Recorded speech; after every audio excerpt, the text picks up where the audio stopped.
Are you ready to go off script? Let's see how the Bible challenges the roles the world has written for us. How should you steward your body? Are all bodily pleasures inherently sinful?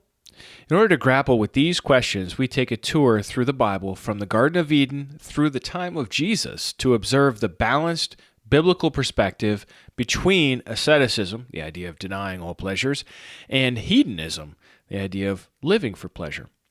As it turns out, God designed us to experience pleasure, but within His boundaries. We discussed several of these before considering how sometimes we may need to enter a period of abstinence to recenter ourselves. Lastly, we look at how legalism can sneak in and wreak havoc when we impose our own personal boundaries on other Christians as well. This is part 2 in our stewardship series. Last week we did Stewarding the Earth. This week is Stewarding the Body.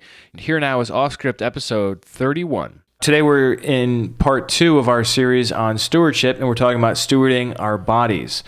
So just like last time when we looked at stewarding creation, so it is this time that we begin in the beginning with Genesis and creation theology, because when it comes to our bodies and bodily pleasures, the starting point is the design God came up with in the first place. So for example, God gives us originally the Garden of Eden. Do either of you know what the word Eden means in Hebrew? It means pleasure. Pleasure or delight. The Garden of Pleasure. Isn't that something? Wow. So God's original design is to put these people, his first people, in this garden of pleasure or garden of delight so that they could enjoy the fruits of the place, and so that they were naked and unashamed. And God's command is rule over the world and fill the earth with people, which of course involves a certain kind of pleasurable activity as well. So, I mean, that's the starting point for humans and the human body, is paradise and pleasure.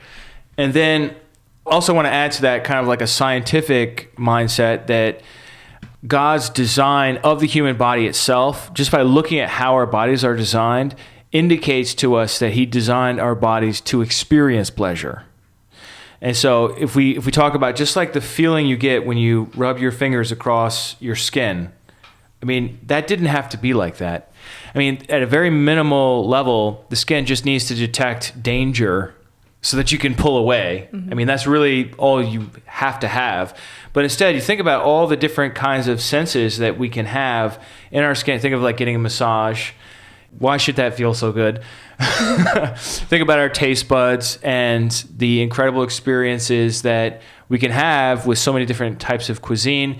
Think about our noses and our olfactory systems and how we're able to smell just like such a wide range of not just edible things, but like flowers, things that, just smell really nice. You know, obviously we could talk about other aspects of the human body that also experience pleasure. I don't think we need to go there, but like, if you look at the design of the human body, it is designed by someone who obviously thought bodily pleasures are good. So for me, that's the starting point for any discussion about stewarding our body. And I say this somewhat reactively because I feel like so much of the Christian stereotype today is that we are ascetics, we think pleasure is evil, everything is sinful, everybody's going to hell unless you just like sit cross-legged praising Jesus. That's not at all the picture I see in the Bible. Mm-hmm. I mean, Jesus turned water into wine, and it's clearly we're to enjoy our, as you said, the way we were created. Well, you hear the one about the Baptist, right? Let's hear it. Have you heard it? Probably. Oh, come on. So Jesus performed a miracle in turning water into wine. The Baptist performed an even greater miracle, turning wine into grape juice. True. Also, Jesus said clearly that the older grape juice is better. And you don't want to put new grape juice in old grape juice skins. Amen. Leave that Welch's on the shelf for a few more years and then it'll be vintage. That's such a great point, Dan, because if Jesus were anti-alcohol, then he would not have made it available for there to be more alcohol. And, there's just like there's just a whole different mindset between modern American Christianity or American Christianity and like the history of how Christianity worked itself out here with the temperance movement and everything else and AA groups. Mm-hmm. And then the Hebrew mindset in Jesus' own context where alcohol is totally normal. There are no if you look like you're under 40, we're going to card you. Like that just wasn't part of their world. Mm-hmm. And people figured it out in families. And yeah, I'm sure they had some people that abused it and the Bible speaks against that. But then there's just like a much more accepting attitude towards alcohol. And like, if you think about it, alcohol does not really serve a good nutritionally. It just kind of loosens you up. If you're at a wedding, that's the context for this thing you were talking about with Jesus, then it lubricates the wheels a little bit. And so I think what we have in the Bible is a really strong emphasis on bodily pleasures being taken for granted as normal and good. And I also look to even the law of Moses with all the feast days. You have these holy days. You have the Feast of Unleavened Bread, the Feast of Weeks, the Feast of Trumpets, the Day of Atonement, and the Feast of Tabernacles. I mean, what's the one that's not like the others? It's the Day of Atonement. And on that day, there was fasting. There was mourning for the state of the country or corporate sin or individual sin and all this kind of thing. And there was cleansing. But that's only a day. Mm-hmm. All the other ones were like a whole week. Mm-hmm. And they were called feasts, not fasts. And the way they celebrated them was to prepare ahead of time and often to travel to Jerusalem. And so you're going to a faraway place or depending on how far away you live, and then you eat and you don't work and you enjoy time with other believers. Mm. When somebody's able to design a calendar, what sorts of things do they put on it? And that tells you something about their heart. Mm-hmm. So, this is the calendar God designed. It tells you something about his heart. He's like, hey, I want you guys to have a good time together, and I want it to be centered around me, but I want you to eat. I don't want you to afflict yourselves, but there is a place and a time for that as well. Or even just a Sabbath day in general from the laws, it was a day for the people to take a rest. It was not ever designed to be a burden. It was designed to be a blessing. In addition, in the wisdom literature, we have a number of these really pro-marriage statements, like Proverbs 5:18. Let your fountain be blessed and rejoice in the wife of your youth, a lovely deer, a graceful doe. May her breast satisfy you at all times. May you be intoxicated always by her love. That tells us that God's the inventor of marital intimacy and that he thinks that we shouldn't feel bad about it or be embarrassed, but this is something to enjoy. Enjoy your wife, enjoy your husband. Or in Ecclesiastes 9, verse 7, talks about eating and work. It says, go eat your bread with enjoyment, drink your wine with a merry heart, for God has long ago approved what you do. Let your garments always be white, do not let oil be lacking on your head. Enjoy life with the wife whom you love all the days of your vain life that you are given under the sun. Because that is your portion in life and in your toil at which you toil under the sun. He's so cynical. Even in his enjoy your wine, you vain person. The Bible is pro-pleasure and is pro taking pleasure in work. And this all relates to how our bodies are and how we steward them.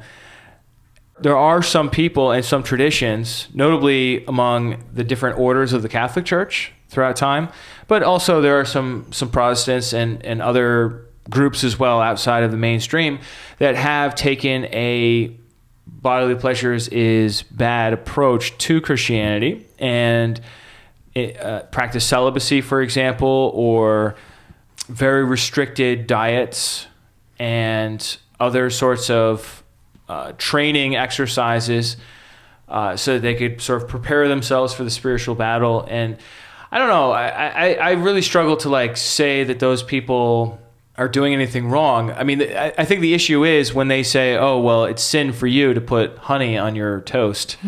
And it's like, okay, buddy, you've just crossed the line. Because now you're judging me, and there's no place in the Bible that says that. So like, if you want to have your own rules, that's cool. And one of the prophets lived off locusts and honey, so... But there are, we're talking about, bodily pleasures here. There are rules. There's rules with sex. There's rules with alcohol. There's rules with whatever bodily pleasure you're pursuing, food, whatever it is. And it's important to know what those rules are and to abide by them. There's a verse in Isaiah 5:11, taking alcohol, for example. Woe to those who rise early in the morning, that they may pursue strong drink, who stay up late in the evening, that wine may inflame them. That's somewhat strong language. Woe to them. It's language that sort of evokes this feeling of, these people are sort of lost and kind of not stewarding their body well or their time. And there's a verse in 1 Peter that talks about be of sober spirit. I don't think that's necessarily talking about alcohol per se, but it could be. 1 Peter 5:8-9, be of sober spirit, be on the alert. Your adversary, the devil, prowls around like a roaring lion seeking someone to devour. I tie that verse to alcohol, but also to just, what you're talking about, what you're thinking about. And those things can get complicated when, if you're imbibing too much, for example, talking about, we just came back from family camp and we were talking about having spiritual eyes, and drinking too much would probably interfere with that. So is that a position that you want to put yourself in? It's just something that you have to consider. And excess is always something to avoid also. Your greatest joy is supposed to be in your love relationship with your Heavenly Father. Other pleasures falling under that will be healthy and you'll be able to enjoy them in a healthy way. But if you pursue them to excess, they may have the reverse effect and destroy you, consume you, and harm your testimony as well. Yeah, I think God is the one who puts these boundaries in place. And it's like my vegetable garden. I have a raised bed vegetable garden, and I put that boundary, that like cedar wood boundary on there, so that the vegetables inside would be somewhat protected from like crazy amounts of weeds that would get in there if I just like did it at the grass level, or dogs that would come up and pee on the vegetables or it just sort of like gives them a certain boundary, and within that boundary they can flourish more than if I just dug a little hole in the grass and planted it there. And so I think it is with God. He sort of stakes our tomato plants, and when you do that, the tomato plant can grow much larger because it doesn't like get top heavy and just like bend over and the tomatoes rocks are touching the ground. No, now it flourishes. It's restricted, but precisely because of the restriction, it's able to produce more fruit and be a happier plant. So these boundaries that God gives us are extremely important, and we need to know what they are. So the one you mentioned there was about alcohol.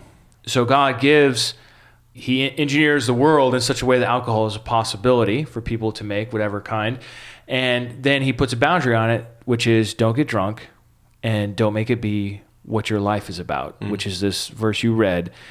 Somebody that's rising early in the morning to run after strong drink, that's obviously moved from a position of something to be enjoyed to something that is a heart pursuit. Right.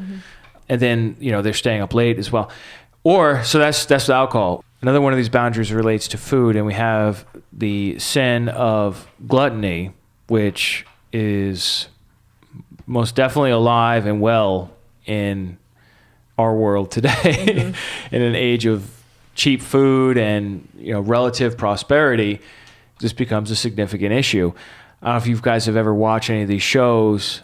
They don't personally draw me, but I know some folks really get into them where it's like My 500-Pound Life or whatever. And, you have these people that have just taken eating to such an extreme that they have to order their food in because, they're limited in mobility.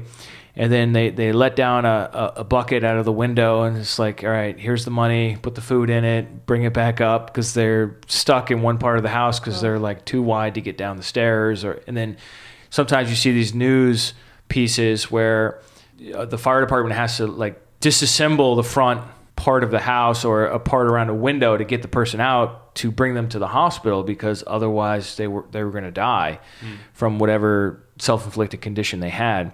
So, I mean, obviously these are extreme examples of gluttony, but there is a boundary that God puts on that as well. And on one side of it, you don't eat enough. Now you're an anorexic and you're wasting away. You eat too much, and then you're going to have health issues on the other side: diabetes, heart disease, and other kinds of issues that come along. In Proverbs 28, verse 7, it says, "The one who keeps the law is a son with understanding, but a companion of gluttons shames his father." And this is just a general mindset here in Proverbs that's just like, hey, I'm just going to eat as much as I want, and I'm just going to go nuts. I mean, this is not like generally eating unhealthy food. I think this is somebody that's like, hey, we're going to go with the purpose of overeating at this party. You know what I mean? Mm-hmm. But I think we do have to watch this, and we do need to be careful of the boundaries that exist. And, you know, when it comes to something like food and health, is extremely individual too. One person can have 2 sandwiches, another person can have 1, a third person maybe can only have half a sandwich. And depending on their body size, their metabolism, what kind of work they do, that is going to have a big effect on it. So this is something that each person has to figure out for themselves. As far as the accusation goes on Jesus, because they call him a glutton and a drunkard, he would be more lumped in on the side that's enjoying the pleasures than on the side that's like, oh, I don't want to, I want to watch, everything I eat. So I think we have to always keep that in mind. But at the same time, there's no place that Jesus is like known for being like excessively obese or having mobility issues. He walked everywhere. Yeah. So, I think there is a boundary there. I don't have like a specific verse though that says this is where the line is for you. Right. Like, whereas for alcohol we do. Right. If you're drunk, it's sin. Full stop. Yeah. So this is one that's more of a gray area. Speaking on the topic of gluttony, I'm reminded of a scene in the Hunger Games. I'm not sure if it was in the movie, but it was in the book. And just to set it up a little bit for you, Katniss, the main character, comes from this sort of really rural area that's very poor, and she goes to the capital of this, fictional world. And there's a banquet held in her honor because, they're all warriors and they're all going to fight each other. So they're at this banquet and all this sumptuous food and all these fancy clothes. And it's a, culture shock for Katniss. And she's looking around and she sees people drink this liquid and then throw up. And she's like, why are they doing that? And they're throwing up so that they can eat more. And it was just one of those scenes that like sort of jumped out at you and was like, wow, I mean, you could picture something like that in a hedonist society where, they're pursuing pleasure and they want to get the most out of it. So they're gonna taste the food, and then because they want to enjoy more of it, they're gonna free up space in their stomach. And it was a really stark sort of fictional example of sort of the lengths that people will go that don't seem that unrealistic. Yeah. Well, I think the Romans were known for that as well. Oh, they actually did it. Yeah, like dinner parties where there was just excess in every category. There'd be orgies, there would be drunkenness, there would be excessive feasting, and then vomiting, and then excessive feasting. Absolutely a different focus, because in that case, or in the case of hedonism, the word eithis is the Greek word for pleasure. So like the goal of your life, the ism of your life is pursuing pleasure. So if you are a really good hedonist, then you will maximize pleasure for yourself. So doing what you just described there, Dan, is completely consistent with that worldview. But that's not the biblical worldview. So the biblical worldview is very pro-pleasure, but it's not hedonist. It's not hedonism. Because there are these boundaries. Like for example, a third one that is super easy is that sex is within the boundary of marriage. That's a pretty easy one to understand, and there have been in the last 10 years or so a lot of debates on like, well, but marriage can be between a man and a man or a woman and a woman, and it's like, well, biblically the boundary for marriage as the pattern of Adam and Eve, and then plenty of other verses as well, is between a man and a woman. And that's just like, all right, here's the walls of the vegetable garden, and then like within there, have fun, cultivate your fruit. But then, I think we want to say, well, hold on, who is there to say that we should have these boundaries? I should be able to make up my own boundaries. And that's when you start defining what God says is right, and now you've moved off the reservation. You're your own God because you're your own ultimate authority. And so I hope you have a plan for what happens after you die as your own God, how to save yourself. That sounded really cynical, but there you have it.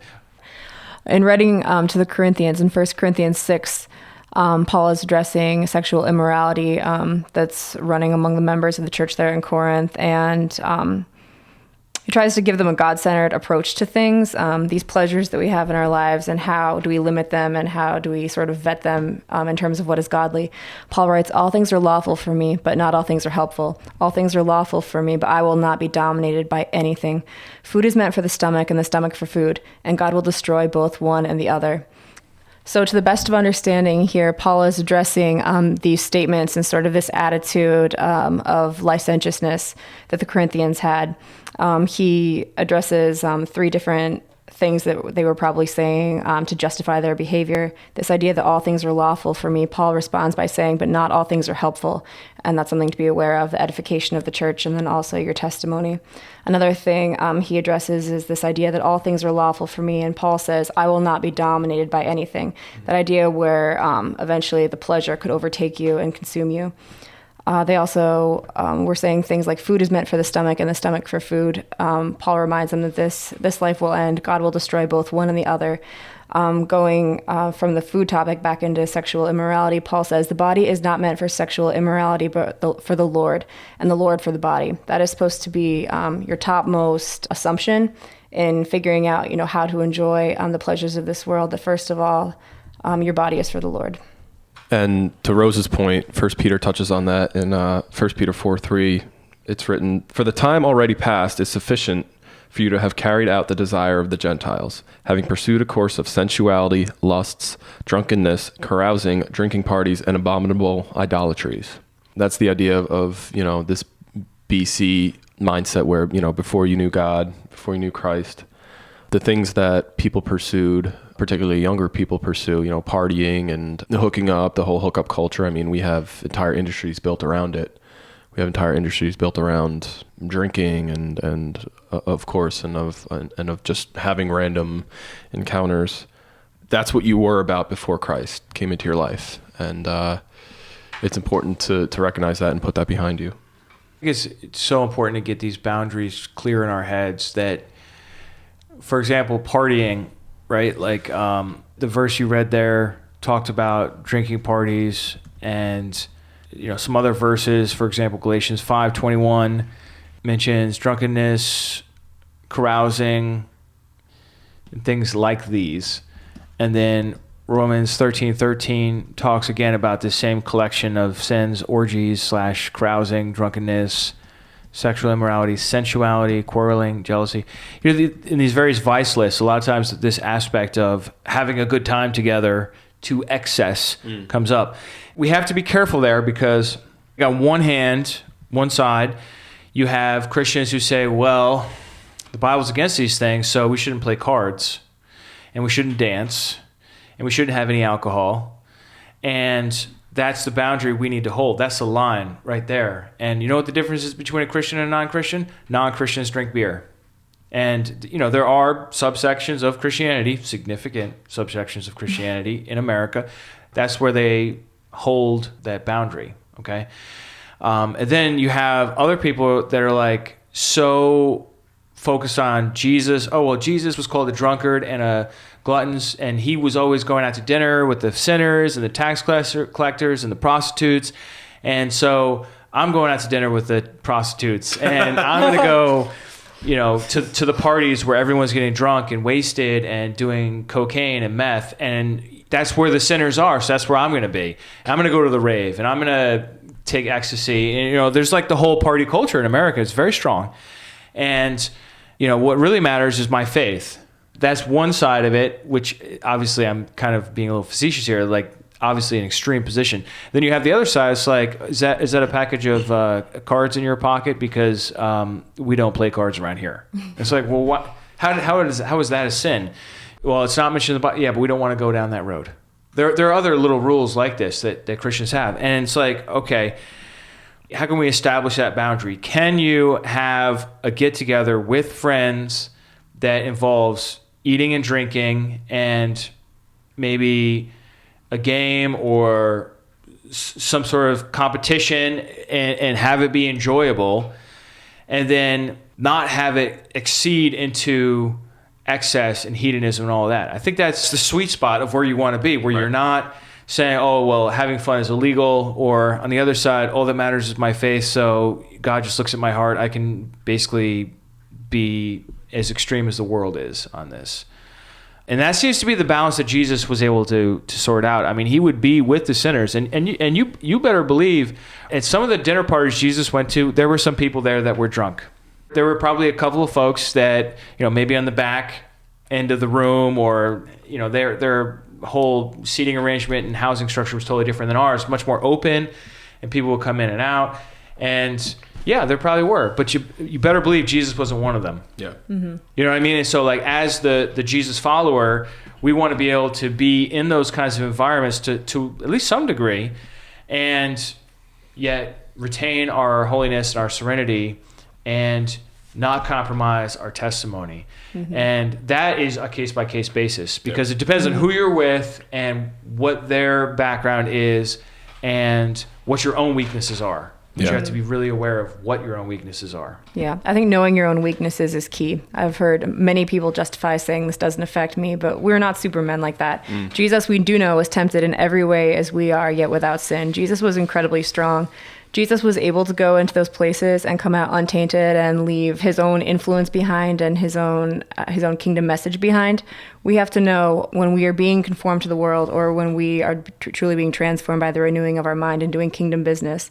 If we are honest with our own weaknesses, I think it will become clear to us if we are in an open and submissive relationship with God. What do you want from me? How far can I go? How far can I be holy? And what is the line at which point I have chased my own pleasures over following you? And I think one of the greatest keys in sorting that all out is to not allow any bodily pleasure terminate in the pleasure itself, but see it all the way through to glorifying God. So I like to use the example of taking a hot shower. I just love hot showers. I'm thankful to live in the 21st century where hot showers are normal. But like, I could sit there and just like feel that and just be like, oh, this feels so nice and relaxing or whatever. Or I could be like, thank you, God, for giving me receptors on my skin to perceive this wonderful invention. And that fluid dynamics works as it does, or, I'm getting a little technical, but like, that whatever pleasure we experience is a gift from God. Right. And if we can have that mindset on anything we do, I think it's sort of like using what God's given us in a way to direct back to Him. Right. And I think He gets a residual blessing from that. Yeah.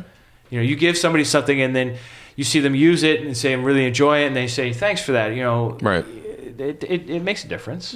Your shower thing is funny. I have definitely worshiped God over hot towels out of the dryer before. I'll be like, Father, this is so good. Praise you for the laws of thermodynamics, heat exchange. For dryers. I also want to touch a little bit on, the Bible doesn't call for asceticism, but I think there is a place for, temporary asceticism, where if you're trying to kick a bad habit, or if you're trying to draw closer to God, I'm, thinking about fasting, or the Nazirite vow, where they would do these things. In the case of the Nazirite vow, I think they wouldn't cut their hair. They wouldn't drink wine or any grape product. They wouldn't touch a dead body. There were several rules and stuff, but the goal was to draw closer to God. And I think there is certainly a place for that. And there are callings too. Yeah. Some people are called to live a certain way. Right. Say, for example, a Nazirite, like you just mentioned, it's not okay for a Nazirite to even eat a raisin. Yeah. Because it's the fruit of the vine. Right? I mean, forget alcohol, a raisin. Yeah. So like you're hanging out with somebody that has a Nazirite vow, and their oatmeal raisin cookies, they're like, I got to pass. Yeah. It's obviously not our culture today. I can get down with that. I can respect that. Be like, hey, this is the calling I feel God has on my life. Yeah. Like I said before, the issue that I see is when they start saying, okay, you have to obey my fence laws. Right. And it's like, you want to erect a fence so you don't fall off the edge of the world? I respect that. But don't erect my fence, because I'm not you. We're different people. Sure. And I won't do that to you either. And that's a dance, and it's a struggle, and you got to figure it out. And it's different for you at different times in your life. like there was a time in my life with alcohol where I just absolutely cut it out. Didn't have a sip for 4 years. And it was just like, I can't handle it. I need to just get out of this. And I had this, really awkward moment. After I proposed to Ruth, there was a party at her job, and it's just like an engagement party. And so I went. She worked in an office, and I came upstairs, and we're there, and I'm feeling so awkward anyhow, because I don't know anybody except for like the girl in my dreams. And I'm standing here next to her, and they hand me a bottle of champagne, and they're like, open it. And I'm just like horrified. Like, I haven't had a sip in 4 years or 3 years at that time, whatever it was. And I also don't know how to open a bottle of champagne. You're going to shoot someone's eye out. I really didn't know what to do. So I'm like, Ruth, how do you even do this? And she's like, all right, this is what you do. And she kind of like gave me instructions on the sly so that I could kind of operate in the manly capacity I was being called upon to do. And, I untwisted little sides, and I got the thing, and I popped it, and then I poured it, and I'm like at this point I was really strong. Like, I'm not, like, I don't care if I have to make a fool of myself in front of all these people. I'm not going to have it. And so but then I could become like the guy that pours it. Right. Mm-hmm. So that participate. Yeah. So that worked out. And it was never really an issue anyhow. And then after I got married, she convinced me to drink again. So everything's been responsibly. It's gone off a cliff. It's a good influence. Sean, to your point about a calling, I think there's sort of a New Testament parallel in the Nazarite vow in Paul, where he talks about Romans 12, 1 and 2. He says, I urge you, brothers, in view of God's mercy, to offer your bodies as living sacrifices, holy and pleasing to God. This is your spiritual act of worship. Do not conform any longer to the pattern of this world, but be transformed by the renewing of your mind. Then you will be able to test and approve what God's will is, his good, pleasing, and perfect will. That's not a set of rules, but it is sort of a calling to, like we mentioned in earlier in the podcast, of putting those things sort of behind you, of being sanctified and set apart, and really delineating, what you do for pleasure and for fun from what the world does for pleasure and for fun. I think that distinction, it's important to make in your life. Back to what you were talking about a few minutes ago, Sean. Different people will have different consciences and different ways that we relate to pleasure and relate to God, and this will mean different things for different people. When you try to carve out a hard and fast law and enforce it on other people is when things can get really dicey, and when God isn't necessarily in all your hard and fast rules. I'm not sure all the background with everything that was going on in Colossians, but it sounds like people were trying to kind of create a little law. Sometimes it's easier to live in legalism than it is to live in grace. And Paul wrote to them, if with Christ you died to the elemental spirits of the world, why, as if you were still alive in the world, do you submit to regulations? Do not handle, do not taste, do not touch. These have indeed an appearance of wisdom in promoting self-made religion and asceticism and severity to the body, but they are of no value in stopping the indulgence of the flesh. The important thing is the heart, and that the worship going on is authentic to God. If you are sort of creating the shell of like religion or of apparent pseudo-holiness through all these things, be aware that the heart and the true worship of God needs to be first and foremost before creating this world sort of a law. Wrapping things up here, what we've seen is that God made our bodies. He designed our bodies to experience pleasure. Therefore, pleasure is inherently not neutral, but good, because it's part of God's good design. And then he gave us boundaries. Even in the Garden of Eden, there was a boundary. It's like, eat from all the fruit of all the trees, except for this one. And that was the boundary that was there. And so it is carried on that there are forbidden fruit boundaries, so to speak, within different arenas of bodily pleasures to keep us, like that tomato plant, staked and producing fruit, as opposed to tipped over and rotting. And so the problem comes in when we can't indulge in a bodily pleasure within a boundary because of a weakness that we have, or some sort of flaw in our personality, or stuff that's happened to us in our lives. And in those cases, you have to just abstain sometimes for a time from whatever that is, so that you can get it out of your system, or you can get clarity or get healing or whatever. And for some people, that's like, hey, I just can't have one drink, or else I just go nuts, and I have to have more and more and more until I get drunk. Look, if that's your situation, then you have to realize what your limitation is, and you don't drink. And you know what? That's okay. That's more than okay. That's a sacrifice. It's a godly sacrifice that is holy and acceptable to him. But then you are not free to impose that on everyone else. Right. The same thing with eating. You know, somebody might say, I cut out all desserts, because if they didn't have an extreme position on it, they were just eating dessert like 3 meals a day. A donut for breakfast, lunch, a little dessert after lunch, dinner, dessert. And it was getting to the point of diabetes or obesity, right? So for them, they made themselves a rule, I just don't eat desserts. It's like, all right, cool, man, I respect that. Yeah. You know? And so that's, I think, the sort of nuanced Christian position on it is like, pleasure's good, boundaries are necessary, God sets them up, and then you might have to set up additional restrictions for yourself. And as brothers and sisters in Christ, to take that nuance a little further, it's important to be sensitive to each other's, the boundaries that they've set up, if at all possible. Paul in Corinthians talks about, in 1 Corinthians 8, he's talking about liberty and, that we can eat these things, and that, the food dedicated to idols, that whole section of scripture. And weaker brothers and sisters, if what you're doing is causing them to stumble, you're not going to take an alcoholic to a party where there's going to be alcohol. Like, you got to be smart about those things. And yes, that is sort of an imposition of them. Like, this is their problem, so why should it affect me?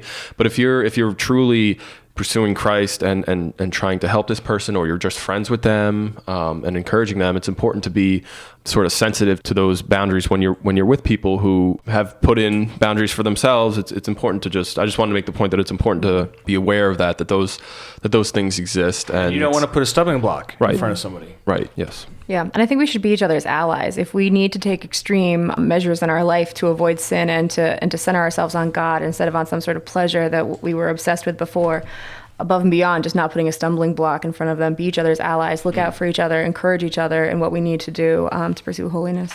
Yeah, and I would build in times of the year as well where you cleanse yourself and you do abstain from certain things, and whether that's fasting or that's eating a restricted diet or just like no alcohol for a while or whatever bodily pleasure we're talking about, like we have to recenter ourselves from time to time, and that's the only way to like not just like slide down the slippery slope sometimes in our lives. It's just like, all right, this week I'm just eating salad or whatever.